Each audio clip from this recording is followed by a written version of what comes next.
قوم عاد کی آندھی۔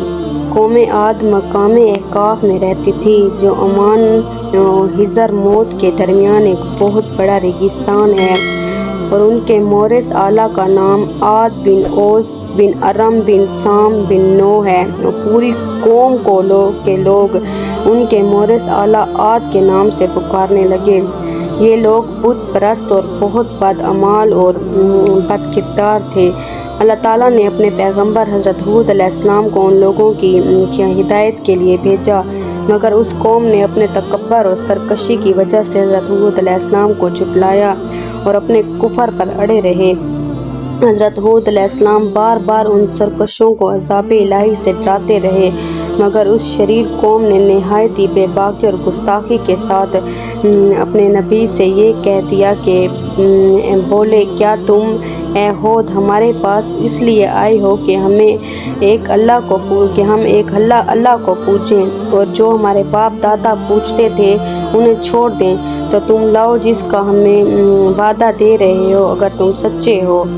آخر عذاب الہی کی جھلکیاں شروع ہو گئیں۔ 3 سال تک بارش نہیں ہوئی اور ہر طرف قحط و خشک سالی کا دورہ ہو گیا، یہاں تک کہ لوگ اناج کے دانے دانے کو ترس گئے۔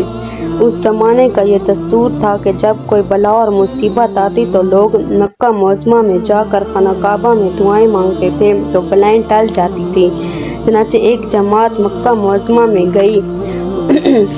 اس جماعت میں مرثد بن سعد نامی ایک شخص بھی تھا جو مومن تھا، مگر اپنے ایمان کو قوم سے چھپائے ہوئے تھا۔ جب ان لوگوں نے کعبہ معظمہ میں دعا مانگنی شروع کی تو مرثد بن سعد کا ایمانی جذبہ بیدار ہو گیا، اور اس نے تڑپ کر کہا کہ اے میری قوم، تم لاکھ دعائیں مانگو مگر خدا کی قسم اس وقت تک پانی نہیں برسے گا جب تک تم لوگ اپنے نبی حضرت ہود پر ایمان نہیں لاؤ گے۔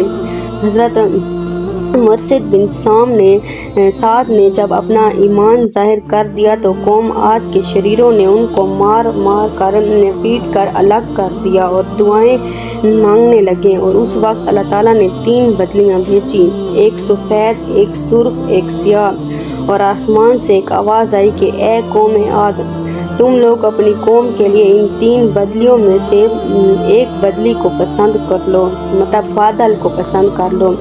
ان لوگوں نے کالے بادل کو پسند کر لیا، اور یہ لوگ اس خیال میں مگن تھے کہ کالے بادل بہت زیادہ بارش دیں گے۔ چنانچہ وہ ابر سیاہ قوم عاد کی آبادیوں کی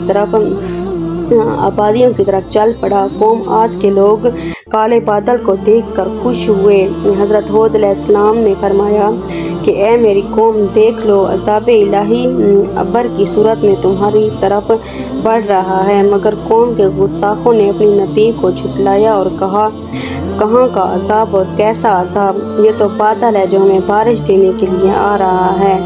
یہ بادل پچھم کی طرف آبادیوں کی طرف برابر بڑھتا رہا، اور ایک دم ناگہاں اس میں سے ایک آندھی آئی جو اتنی شدید تھی کہ اونٹوں کو ماں اور ان کے سوار کے اڑا کر کہیں سے کہیں پھینک دیتی تھی، پھر اتنی زوردار ہوئی کہ درختوں کو جڑوں سے اکھاڑ کر اڑا لے گئی۔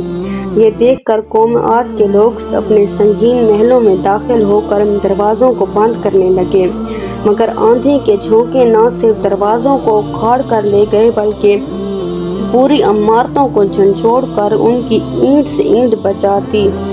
7 رات اور 8 دن مسلسل یہ آندھی چلتی رہی، یہاں تک کہ قوم عاد کا ایک آدمی مر کر فنا ہو گیا اور اس قوم کا ایک بچہ بھی باقی نہ رہا۔